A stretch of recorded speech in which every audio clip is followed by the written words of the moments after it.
All right, welcome back and thank you for joining us. If you've just joined in, you're watching Newsline and I am Claire Adilabu Abdulrazak. So we start off with the incredible feat performed by a young Nigerian woman. Her name is Pelumi Nubi. She traveled by road from London to Nigeria and it took her 67 days to achieve her ambition. And of course, she's been received by the Lagos State government. Let's hear her story from Lanre Biliyi, who was at the grand reception held at the University of Lagos, Akoka. There are stories you heard about Nigerians doing extraordinary things that makes you want to stand tall and be proud to be a Nigerian. This story of a young woman called Pelumi is one of them. She drove all the way from London down here to Lagos, and here in University of Lagos is our welcoming party. I want you to follow me and let's see how the event unfolds. Let's go. It is a rousing homecoming for Pelumi at the grounds of University of Lagos.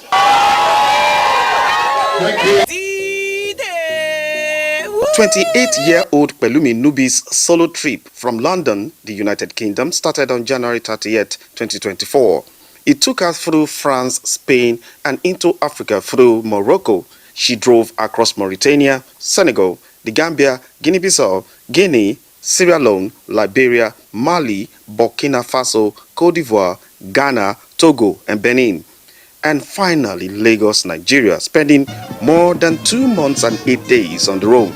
What inspired Pelumi to take on such audacious adventure? The media sometimes don't tend to put it out there, and it tends to be just negative remarks, so it was important for me to just showcase and highlight it as well. So it's just important for me to do this and to inspire other black women, other travelers, that they can step out of their comfort zone too. This is an example of resilience, determination. She had a lot of challenges along the line, but you know what? She said she will solve every challenge, and she did. Exemplifies the spirit that is required in the country today. From the girl child, even the male child, that we are going through difficulties, but it is your mindset that limits you, not the difficulties. Engagement, gender equality, and social inclusion. The three of them are included in what we are doing here today. So my presence here today shows that Lagos State is fully inducted in what is happening today. The first Nigerian to attempt this feat 57 years ago is 86-year-old Newton Jibono. He expresses his pride, saying he's handing over the flag to her to continue the exploration. It's what brings all the innovations that we have in our hands today. All these gadgets you're using, they all came from exploration. Those that went to the space, those that went to the moon, those that are trying to go to Mars. Fans following the trailblazer Pelumi Nubi online says she's an inspiration, especially to Nigerian youth. When she brought it out that she was traveling solo from London to Lagos, I was like, wow, I'm sure somehow she's going to stop on the way. But here we are today. This is a testament that women can do anything at all that they put their mind to. She's telling us that there is nothing as a Nigerian youth or youth generally that we cannot achieve. Let me joggle your minds a little. Recall that some Nigerians recently attempted breaking world records in different areas, and now the belief is that there is going to be many other Pelumis that will rise from this to challenge other areas of endeavor. She's just reenacting the saying that what a man can do, a woman can do. I don't know the other part, but I know a woman can equally do the same. And we remember some years ago, Dr. Jibono did the same thing in his 20s. So he said, when you're 20, you feel like taking the world. Congratulations, Pelumi. So, did you know that the synonym for the ancient city of Ibadan is Brown Roof City? Did you also know that you could get lost trying to find your way in Ibadan, especially if you're a stranger and if you're also using the digital map? And here is the reason. The prefix for some of the street names in Ibadan, like for instance, Idi, it goes with something, have been literally, used to portray a female's, sexuality and thereby feminizing the ancient city. But are these street names really quirky and funny? Grace Anyoleke tells us in this report. Ìbàdàn lọ́mọ, ọmọ láyípo. Ibadan, the Oyo State capital, is indeed a city of fascinating stories and culture, beginning from how it was founded to the structure of its monarchy. Little wonder that even seemingly minor details like street names have fascinating stories behind them. Street names in Ibadan are often Yoruba words and phrases that have been identified to represent the city's rich history and culture. However, due to the laid-back and fun-loving spirit of its people, some Ibadan street names now bear funny and controversial connotations. A classic example would be the Idis of Ibadan. Idi Arere, Idi Oshe, Idi Ishin, Idi Mangoro, Idi Ogugun, Idi Ape, Idi Omo, Idi Araba, Idi Igba, Idi Ito. Yagonku, Mogono, and Elebu. I don't know, but Elebu sounds like yam flour. I can, I don't know, but it sounds like then Mogono, I don't know, it sounds somehow. Some sound funny. Like maybe like that Akwete now. What's Akwete? Many joke about it, and in fact, some do actually believe that it means the human buttocks, when in fact, it is a short form of Idigi, meaning under the tree, where early settlers were known to hold meetings and socialize. The Ape, Idiose, Idiomo, Ogungun, they are names of trees. What's this place called? It's Dandaru. Is there any reason why it is called that? No, just no any reason. Only it's Dandaru, it's Dandaru. For how long have you been living in this area? More than 20 years. Most of our streets in Ibadan were named after their founders. Cosmopolitan nature of Ibadan, people of the land, brings so many people together. So they do their things in their own way.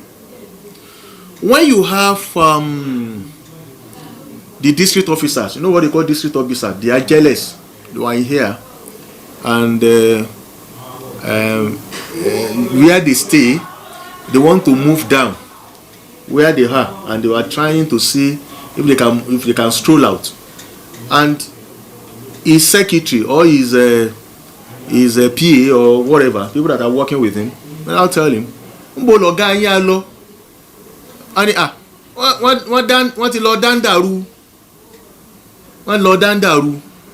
and you're asking yourself, what's the meaning of Dandaru? And he has moved down the road.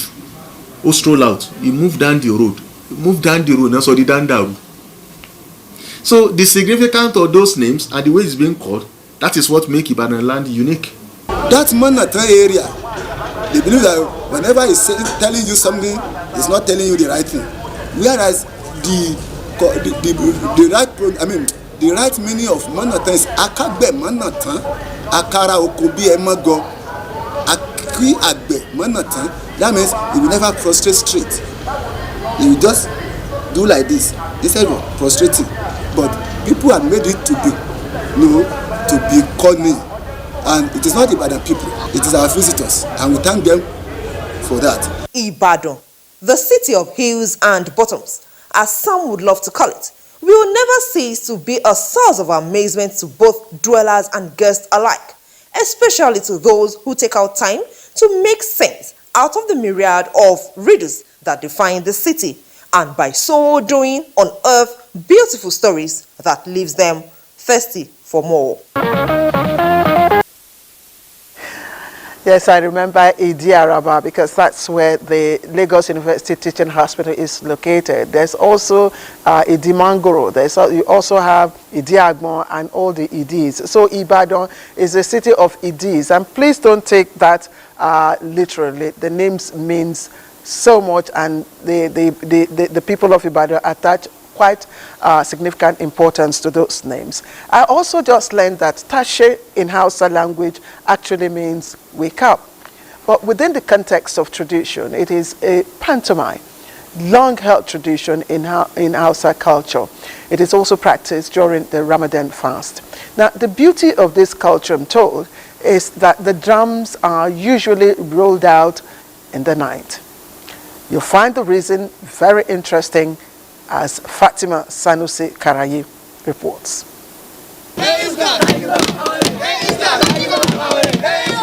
Tashe is a Hausa traditional song and dance drama entertainment that is popular during Ramadan, which usually starts from the 10th to 15th of the month. The age-long traditional pantomime performance is a practice that gained prominence after the advent of Islam in Hausa land.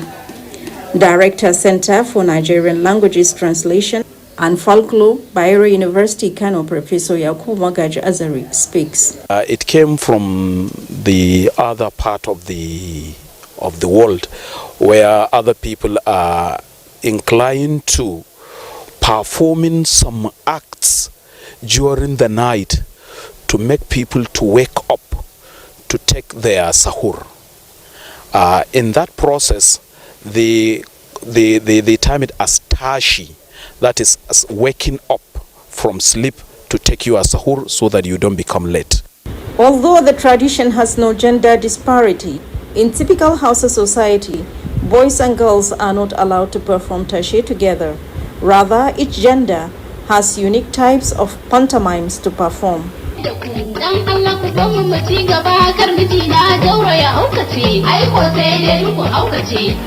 So you will discover that in Hausa society, the first 10 days you will not see any person performing the tashe, but only in the second 10, when people are really suffering, that's when they will start. Children will be going round, both males and females. Males will be doing the act and actions that concerns how manly they are, or things that really relates to being agile, being strong, being things like that, or things that shows the power of the Islam, or things that shows that people are really doing something that relates to their general way of life. And for children, for instance, female, you'll discover that they will be conducting such tashe that are inclined to the good ethics of how a woman should be, being trustworthy, being a good woman, being a good wife, being all these kind of things. Apart from the city walls and gates, Kano is blessed with cultural heritage. Tashe is one of them. As Hausa people believe in drama, according to research, people at that time used drama to convey message to the emir.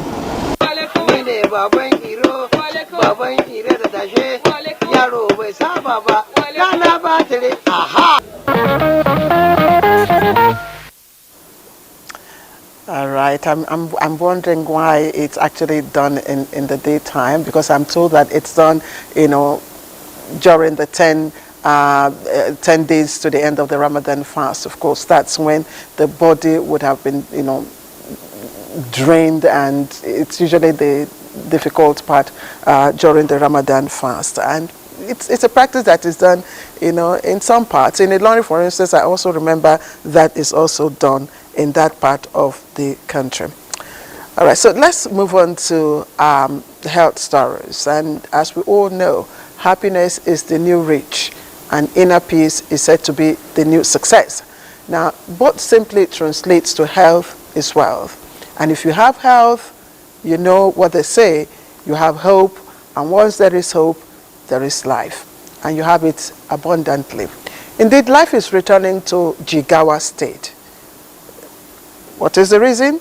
There's one man there doing everything to reduce death among women and children especially, and he's doing this through primary healthcare delivery and ensuring that pregnant women and children have access to health care. Mohammed Musa Askira compiled the report for Newsline. Research has shown that scaling up primary healthcare interventions in developing countries, including Nigeria, could save 60 million lives and increase average life expectancy by 3.7 years by 2030. In Jigawa, out of more than 12,600 communities in the state, 750 communities are living in the hard-to-reach areas, a development identified to be responsible for the high maternal and child mortality rates in the state in the past years. Having realized this fact, Jigawa State, in the present administration of Malam Umar Namadi, is now one of those at the forefront in deploying resources expertise and strategies, ensuring community participation in achieving health for all and reducing the rates of maternal and child mortality across the state. Imagine a scenario whereby a woman is living in a rural area where there are no tarred roads, there are no cars, there are no facility where she lives.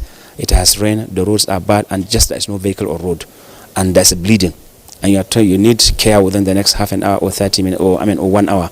Through its free prenatal and postnatal medical services for all women to incentivize them to attend medical facilities for self-delivery and postnatal care, particularly those in the hinterlands, the Umar Namadi administration has devised strategies involving locals for transporting expectant mothers to the nearest health facilities to save lives.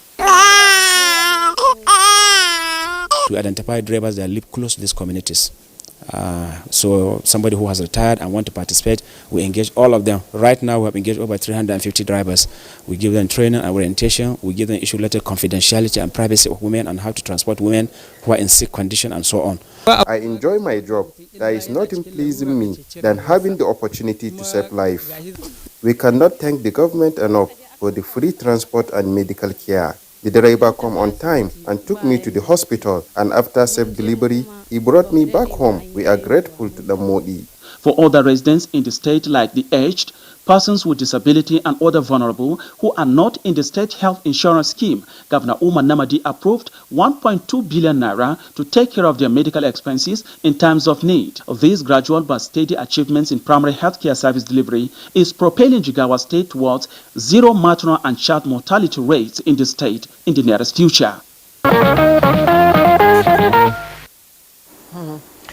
All right, and there's nothing that can really break the ability of the human spirit. And when we come back from this commercial break, we'll bring you a story that resonates with that. Welcome back to Newsline, and it's live on the network service of the NTA. Now, when we hear the word disability, our minds quickly run to the destitute who begs to make a living, or should I say, some people living with physical disability would rather beg for alms to survive. But do you know that nothing can ever subdue the human spirit's ability to persevere, courage, and of course, bravery? Now, this is the story that revolves around Musbau Jafaru, who defied all odds to make a decent living, not just for himself, but for his extended family. Now, in this report, Haruna Mohammed visited his workshop, and this is how their interaction went. A typical example of ability in disability. 30-year-old Musbau Jafaru has carved a niche for himself, fighting through the ugly side of stigmatization and the disbelief of many as one with special needs. Musbau is a professional welder, competing favorably with others who see themselves as the dons in the fabrication business. Amazed by this, I was poised into hearing the story of Musbau Jafaru. He told me his journey started in 2013. I see my friend doing the work and I like the work. So I was having to tell him that me and him go through my website, I register myself by myself.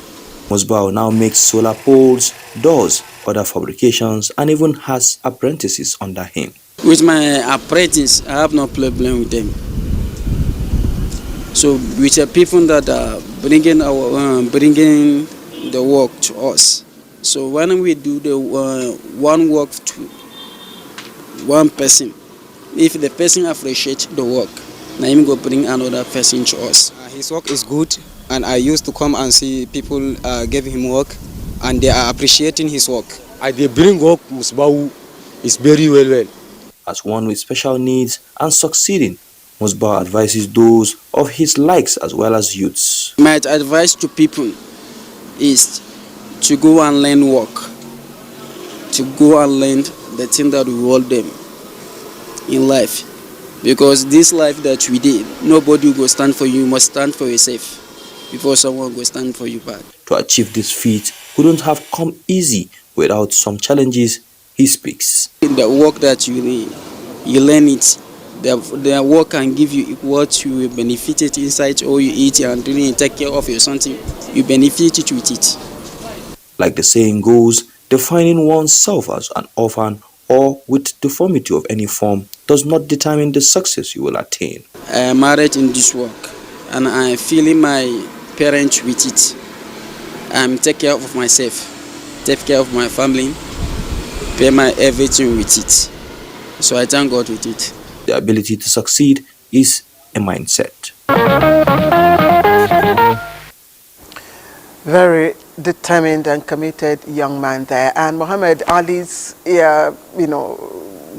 captured my thoughts. I mean, Muhammad Ali's quote captured my thoughts in one of his greatest quotes. And he said, it's the repetition of affirmations that leads to belief. And once that belief becomes deep conviction, things begin to happen. Indeed. And we're proud of that young man. All right, so an old tradition is being revived in the land of peace. And you know where I'm going to, Borno State. Of course, it used to be known as the land of peace before the insurgency period. It's a tradition where students converge on the palace of the Shehu of Borno to receive some life instructions. Now, that's before proceeding on their holidays. It's called pre-vacation sermon. The last time it was held was during the heat of the insurgency. But why is this tradition all important and why is it being revived now? Mohammed Goni reports that the event speaks volume about the return of peace in Borno State.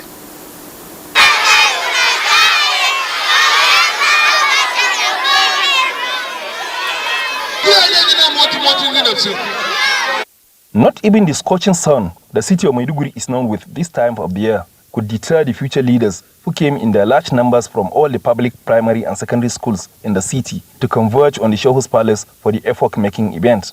The fun they were catching, as they demonstrated in every movement made, takes precedence over any other thing. To be part of history, the Shehu, Abubakar ibn Umar Garbai Alamin Al-Kanemi, stood up to address the ecstatic pupils, same way it was done by his predecessors. Let me, on behalf of this historic emirate, welcome you and commend all of you and your teachers for the visit. My simple message to you is that during the holiday, remain very obedient to your parents and ensure that everything they ask you to do is done with all the seriousness it deserves. I pray Allah to bless all of you. Happy holiday in advance. Then came the main spectacle of the day, thus announcing and presentation of gift to the pupils by the Shehu, signifying that he was quite pleased with their presence.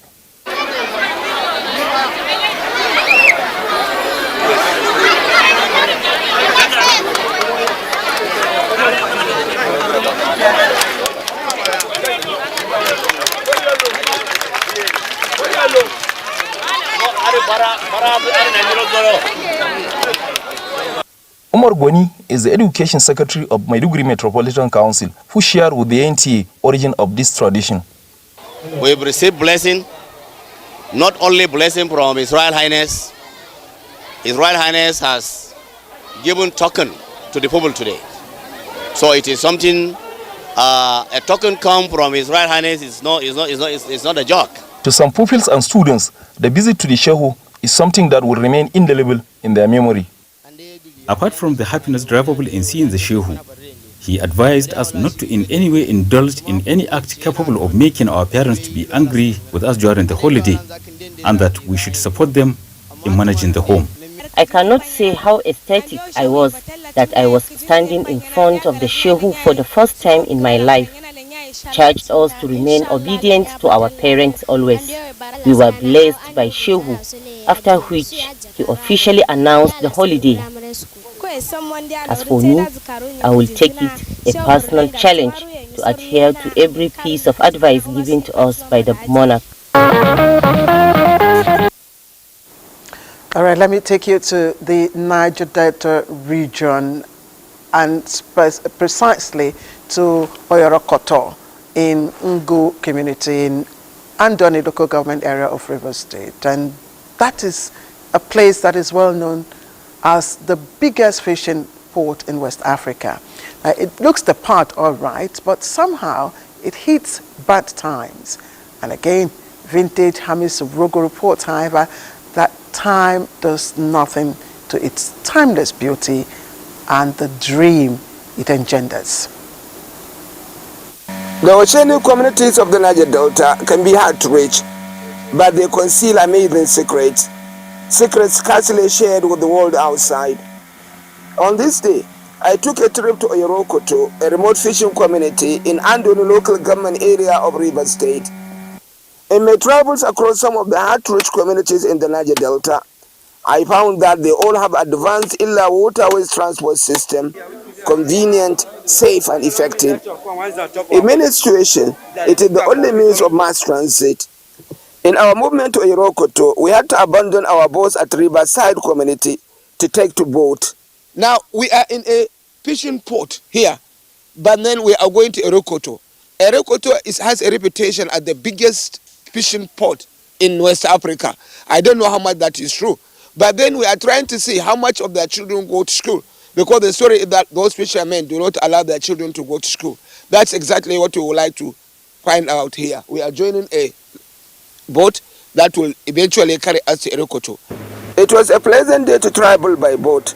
The weather was clear and breezy.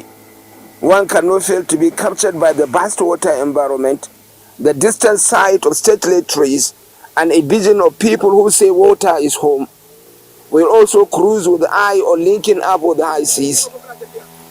It took us some 60 minutes by boat to arrive at Oyorokoto. The story is, if this place is the largest fishing port in West Africa, the elements are not there. Many complain, however, that rising cost of fuel stop many boats from going to the sea. I wanted to catch up pictures of fishermen here on their movement to the high sea. Somehow we arrived late. They mostly start off by early dawn. My mission in Oyorokoto again was to pursue a story that says children of oceanic communities do not too much access school. Their parents would rather see them to their fishing business. Due to the remote nature of the communities and the terrain, teachers often reject posting to them. In this school, 2 teachers attend to over 300 pupils. Absence of teachers take away children of school. It's not every children that is going to fish. We are going to train them. That's why we have school here. No government teachers. It's only auxiliary teachers that we use to pay our money for. That is first, number one. Desks in the school are no more. There is no desk in the school. See the floor. The floor is tearing. No house, no better school. See the roof. This is one of the schools. The roof is off. Again, there are over 15 oceanic villages around Oyorokoto, but their only primary and early secondary school is in this village. Indeed, they are the children attending to the fishing, but not in the number suggested. We're setting up to capture the boats arriving back from their fishing voyage. A ready market awaits at the point of disembarkment, and it can be busy. And truly, children of school-going age are bulk of the fishermen. At this time, most of the catch are of crayfish. Another key storyline with the oceanic communities is that they don't have toilets, no clean drinking water. Water not suitable for drinking, and if you look at our hospital there's no doctors to attend to the patients.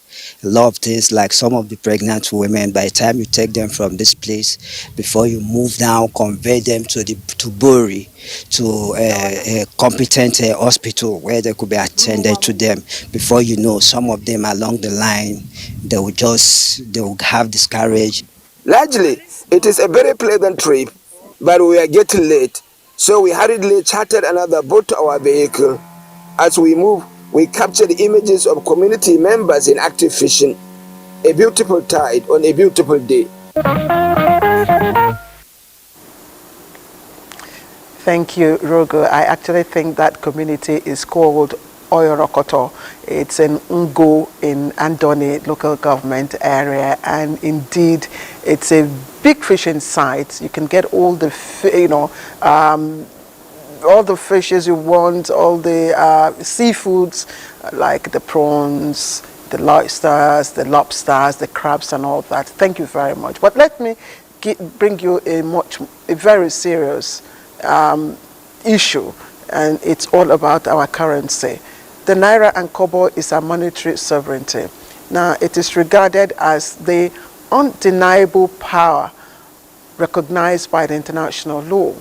Therefore, any form of abuse of our currency, I mean the naira and the kobo, is abuse on the sovereignty of Nigeria.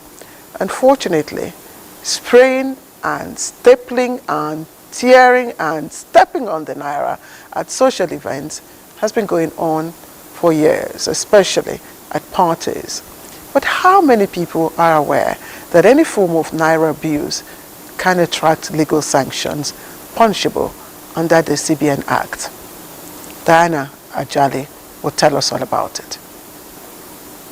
Elaborate or low-keyed, social events are platforms that bring people from different backgrounds together in the spirit of celebration.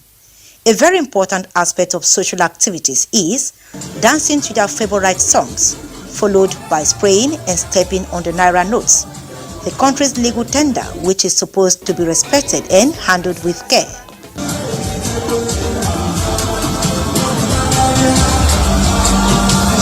I believe the federal government is very right in banning the spraying of money during occasion. Going forward, if you want to support a celebrant, what stops you from putting it in an envelope? You know, what stops you from even making a transfer? So these are better ways of behaviors of handling, or the way of handling the currency. It literally desecrates the money. It is negative. It puts unnecessary pressure on people who do not have money, who may, want to also be able to display affluence. It's something I believe we have to take very seriously and do away with it. Although it is quite unfortunate that this act has become part and parcel of our culture or custom. Spraying of naira in party, or in an uncontrollable manner, is that it contributes to the devaluation of the currency. Well, either it is being done as fun or as a way of supporting celebrants. Spraying and stepping on naira notes, these legal practitioners say, is an abuse of the naira. You don't tamper with it, you don't deface it, you don't staple it, you don't write on it, you don't step on it, you don't hawk it. All these are forbidden under the law. Are there any legal implications to this act? There's a prescribed penalty upon conviction, which is either 6 months in jail, 50,000 naira fine, or both.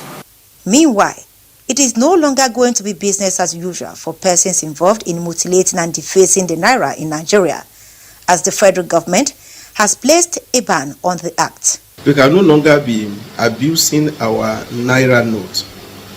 It is a symbol of our economy, the identity of our economy. That is not all. The federal government, through the Economic and Financial Crime Commission, EFCC, has also inaugurated a special task force on currency abuse and forex mark practices, saddled with the responsibility to arrest offenders and be charged to court for prosecution. So, to be forewarned is to be forearmed. All right, thank you, Diana, for that report. Let's again take a short commercial break. We'll be back presently. All right, thank you for staying with us on Newsline tonight. Now, do you remember the Chinese national who was accused of stabbing his Nigerian girlfriend to death? Well, he is to die by hanging. And this is the verdict of a court in Kano State, which established prima facie case against the Chinese national. Now, correspondent Fatima Sanusi-Kraye, who has been following the case, reports that while the family of the deceased are happy with the judgment, the convict is however crying foul and prepared to head to the appeal court to overturn the decision of the lower court. Umita was my first child. I miss her so much. She was my best friend. I miss her. Fatima Zubairu, the mother of Kulsum Sani, the 23-year-old university student, stabbed to death by her Chinese boyfriend, Frank Geng Korong, validating the adage that a mother is the first friend, the best friend, and the forever friend one can possibly have. For anyone conversant with the ugly incident, it was a tragic culmination of interplay of love and deceit between the two lovebirds. It took the prosecution almost 2 years to prove to the court, beyond reasonable doubts as they say, that the Chinese was guilty of culpable homicide punishable with death under Section 221 of the Penal Code Law of Kano State.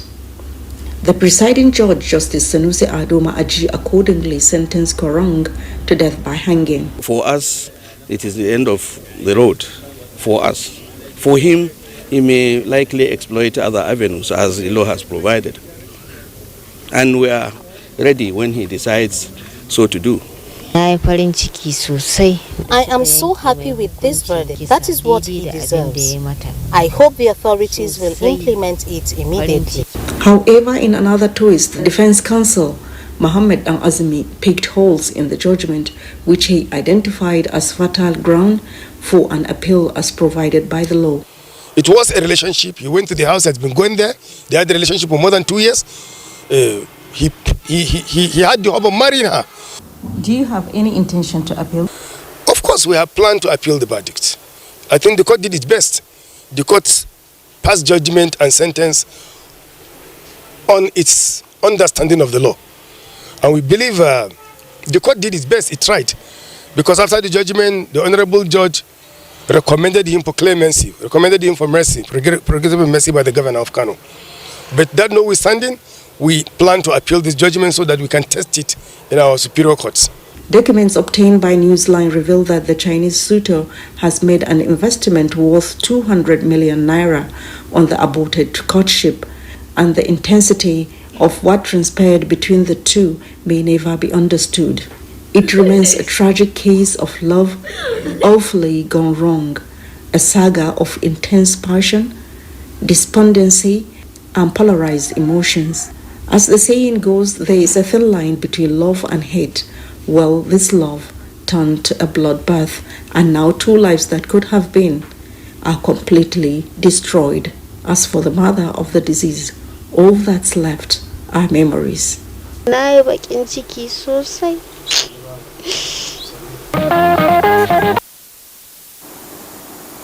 Our loved ones don't really die, they live in our memories.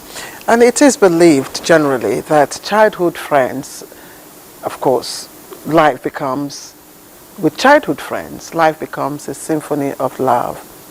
But what could have led a man to kill his childhood friend and bury him?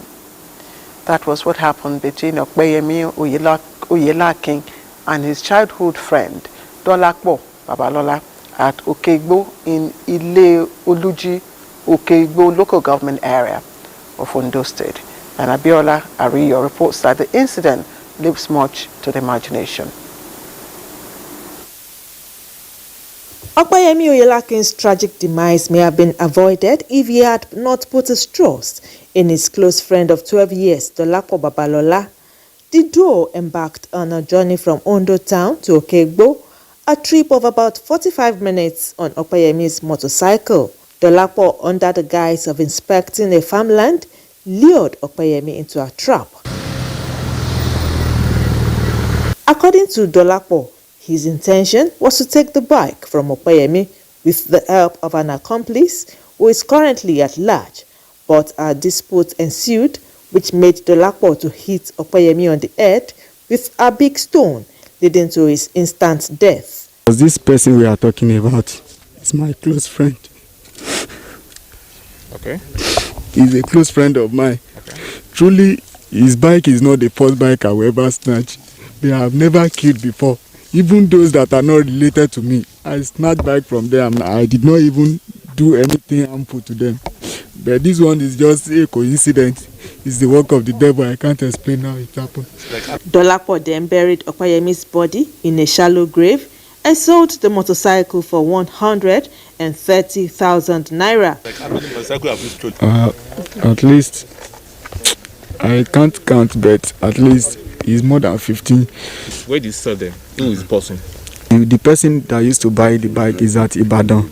Okay. How much do you sell each bike? It depends on how clean the bike is, but no matter how clean the bike is, he has never buy more than 200,000 naira. The Ondo State Commissioner of Police, Abayomi Oladipo, who led journalists to the site where Opayemi was buried in a shallow grave, ordered the exhumation of his body.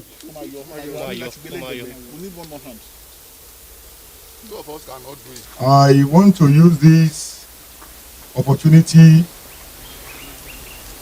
to alert members of the public, most especially those who ride Okada, to be circumspect about passengers that will engage their services to far areas and taking them to isolated roads because it portends danger for them. The police boss says investigations are ongoing to apprehend other suspects who are at large and cautioned the public to be wary of trusting people blindly. You're watching Newsline. Let's take a last commercial break. When we come back, we'll wrap up nicely. All right, so people's preferences for cemetery or graveyard where the remains of their loved ones are laid to rest vary, and they are determined by their belief systems, now culture or even religion. But it becomes even absurd when people insist on interning the remains of their loved ones in a particular cemetery, even if the only available option is to recycle the grave. Now, as strange as that may sound, it is the reality of what is happening with Gwange Cemetery. We hear that that cemetery has remained the destination of choice for burials in the ancient city of Maiduguri, the Borno State capital, again for the past 7 decades. Correspondent Mike Jama Adamu dared to go into the grave to see for himself the myth or attraction that lies in Gwange Cemetery. A deafening silence is the unheard spiritual ambience that welcomes a visitor to Gwange Cemetery in Maiduguri. With graves in their thousands, Gwange Cemetery naturally provokes deeper reflection in the hearts of visitors on the lives lived by its dwellers, some of whom were once prime actors in the drama of life. Great Nigerian statesmen, some almost forgotten, lie beneath the surface of this graveyard. So also ordinary people, all sharing in the spirit of equality cemeteries are known for. True to the testimonies of people of wisdom, the cemetery is where you find absolute equality. Take for instance the scenario here in Gwange Cemetery in the ancient city of Maiduguri. Lying here is one time undertaker in this cemetery, Alhaji Ahmed Gaidam. Next to him is a one-time governor of the state, Alhaji Malaka Chala. Although Gwange Cemetery is blessed with large expanse of land for burying the dead, today every part of it is covered with graves. Where seems to be a virgin land for burial contains all graves now be recycled. According to the Sheikh of Borno, the pressure on the graveyard has been for long and still persisting. A town of such a population concentrate on one graveyard. And that graveyard, or this graveyard, has been existing for the past 74 years. It's not a healthy development. Despite the obvious exhaustion of space at the Gwange Cemetery and the availability of alternative places for burials, the Sheikh laments that people remain adamant about putting to use available options. Hence, more stringent measures may have to be enforced. Based on that complaint, I directed my council to compile all the existing and non-existing graveyards, non-existing in the sense that the abandoned ones. I said, let them compile it and bring it to me so that I will do something about it. The question remains, what is the attraction to Gwange Cemetery? Akwai irin kamar waliyadiyawa, duk da haka babu annabawa da kuma babu sabai mare, insha Allah muna da tabbaci. Na zo in ziyarci babana ne, don zo in taya shi da addu'a, don nema mai rahama gurin Ubangiji. Ranar Juma'a wannan ba ma so ya sallake mu. saboda muna kira al'umma musulmai da yake su dinga kawo ziyara. Whatever the attraction is, it is most probable that in no distant future, Gwange Cemetery may be closed for the business of burial, to be open only for visitation and prayers, that the dead shall enjoy eternal rest. And if this story didn't stir your conscience, I wonder what would. And that's Newsline tonight. Join us again, same time next week, Sunday. From me and the production crew, have a good night rest. Bye-bye.